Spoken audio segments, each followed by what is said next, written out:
Alright, welcome to the video, and today we're going to be looking at a fragrance called 511 Black Tie, and it's by Malul. So this is not the box for it, but I got this as a Christmas gift, and it came with some 10 milliliter vials of other colognes by the Malul fragrance group or house. And so this is the vial that I have here. So this is 10 milliliters, so it gives you a good idea of what the fragrance is like, and you get a good wear on your skin. So the notes are bergamot, Guatemalan cardamom, pink pepper, that's the top notes. Mid notes are wild sage, French lavender, and then elemi. And then base notes are vetiver, Indonesian patchouli, and cedarwood. Off the top, if you buy the full-size version, the sprayers are phenomenal. The sprayers on this are not so great. It's like most little vials, it's not gonna be great. So I'm gonna spray it on the back of my hand.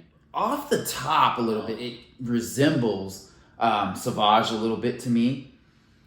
But I can definitely smell the bergamot, the cardamom, and pink pepper off the top. And I have not worn this a lot, so this is going to be unboxing of sorts. What I will say is that this is Eau de Parfum. When you buy a Malul scent, Eau de Parfum is actually Eau de Parfum. So a lot of times with some cheaper fragrance lines or houses like English Laundry, Eau de Parfum may or may not be Eau de Parfum, you know, in that it lasts, it projects. So this does project and it lasts. This lasts at least 6 hours. This would give you compliments. I would definitely say this is a second half of the day scent. This wouldn't be a breakfast brunch scent for me. It wouldn't be a gym scent for me. It definitely smells like a date night, or if you're wearing a suit, or at least, you know, a shirt and tie or button up. I mean, you can wear it to work, but I wouldn't wear it to something that's strictly for the morning, a men's breakfast or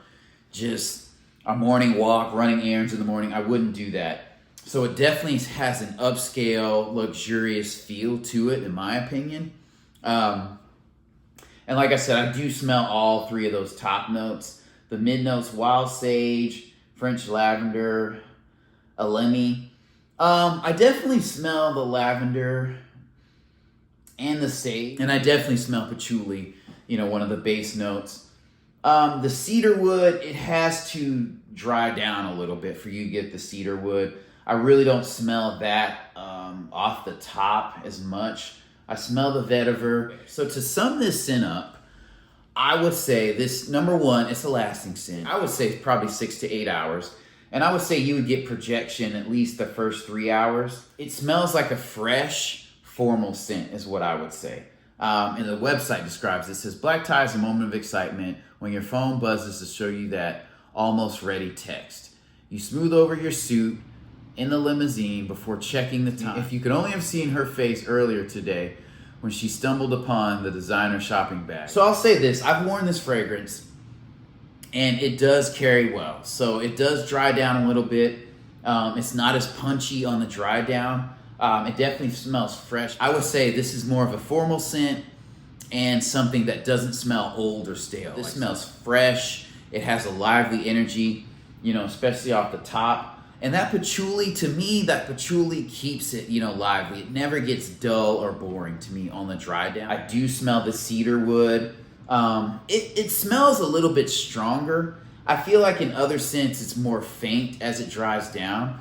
But I feel like the cedarwood is a strong note and it's not completely overwhelmed by the patchouli. And they blend very, very well together. If you've seen any of my videos before, you know the Malul colognes that I have blend very well together. It's not something that's unbalanced. This smells fun, formal, and somewhat fresh is how I would describe this fragrance. This is not something I would categorize as a cheapie. Like Malul is something I've never heard of. I thought it was a cheapie when I first got this and I was spraying heavy.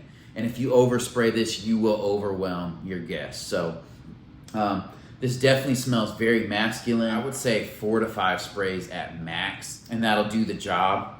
And as it dries down, like it's going to have this fresh, masculine kind of stately, I guess is what I would use. I love the fact that it doesn't have musk, and I love the fact that it doesn't have tonka bean. Those are great scents, but I feel like brands get lazy with those. It kind of reminds me of going out on a night and you're dressed up and you feel good and you're looking forward to spending that time with that lady that you're gonna be hanging with. But as the night goes on, sometimes like nights can get dull, the energy can drop, but the energy on this does not drop. You can wear this with confidence. It does not smell cheap. I think it retails for $110. I'm gonna go ahead and say it's worth it. I know I post primarily cheapies, but I have to say this, like, there's something to be said, and I have a couple fragrances like this. You just spray them on and you don't have to worry about it. You can go the whole day. You don't have to have the bottle in your car. You don't have to create a decant. And I love fragrances like that. And yes, 110 is not the cheapest, but it's not the most expensive. I guess the last thing that I'll mention is, I would say, like, you could wear this year round, like spring, summer, fall. Yeah, I feel like winter might stifle it a little bit, but again, if you're wearing a suit and you spray it in your shirt, and most of the time we're in temperature controlled environments, just based on the, solid notes, like the cedar wood's not going anywhere, patchouli's not, French lavenders are pretty good fragrance, and that lavender goes really well with the sage. Like, you really have to smell these fragrances to kind of get the vibe, but I like how the pink pepper and sage and French lavender kind of blend together. The vetiver goes well. Obviously patchouli. The bergamot, probably towards the tail end, you won't smell as much. I would give this probably an 8.3 out of 10. If you could find it for $85, $90, I would do that. And if you can get a pack like this, maybe where you get black tie and a couple other samples. I like the presentation. Like, you don't have to wow me with design on presentation. If it looks decent and the fragrance is good and it blends well, I'm in. Speaking on Michael Malul as a house, I would say it is a good fragrance house. And I would say it's just as good, in my opinion, as other designer brands like Versace and Paco Rabanne. The fragrances smell very, very good, very, very well blended. You get a good concentration. You actually get eau de parfum concentration. So it's going to last, and it's going to give you a sillage on all of these. Some cheapies smell good. They don't give you a sillage after half an hour, and they become skin scents. And when you're working around people, that's cool, but I like a little bit of projection. So again, like, if you're in the market for a fragrance, I would check out, watch my video on Ocean Noir. It's a good house, and thank you for watching. I'll catch you in the next video.